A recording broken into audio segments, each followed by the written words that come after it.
శుభవార్త మనుషులు పాపము నుండి రక్షించగలిగినటువంటి వార్త. పాపానికి జీతం మరణం.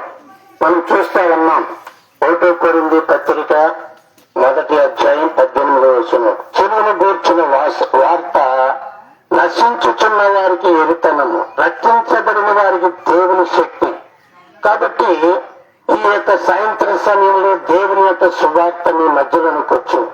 ఈ సువార్త వింటే మీ ఆత్మలు ఫలించాలని, నశించిపోతున్నటువంటి ఆత్మలు, పాడైపోతున్న కుటుంబాలు, శారీరకంగా, భౌతికంగా, మానసికంగా అనేక సమస్యల్లో మనం కూరుకుపోతూ కష్టాలు, నష్టాలు, బాధలు, సమస్యలు పడుతున్న మా జీవితాల్లో ఆత్మశాంతి లేకుండా, నెమ్మది లేకుండా అనేక కుటుంబాలు పాడైపోతున్నాయి. కానీ కారణం ఏంటి అంటే ఏదో ఒక సమస్య.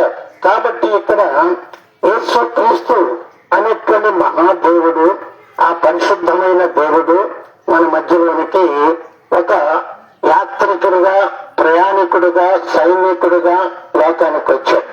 పాపాన్ని పరిహరించడానికి, పాపాన్ని పోగొట్టడానికి, పాపాన్ని తన భుజగంధముల మీద వేసుకుని సిలువను మోసి మన పాప శాపములను ఆయన భుజగంధముల మీద వేసుకుని ఆయన మన మధ్య మనకి శాంతిని ఇవ్వటానికి, సమాధానం ఇవ్వటానికి, ఆరోగ్యం ఇవ్వటానికి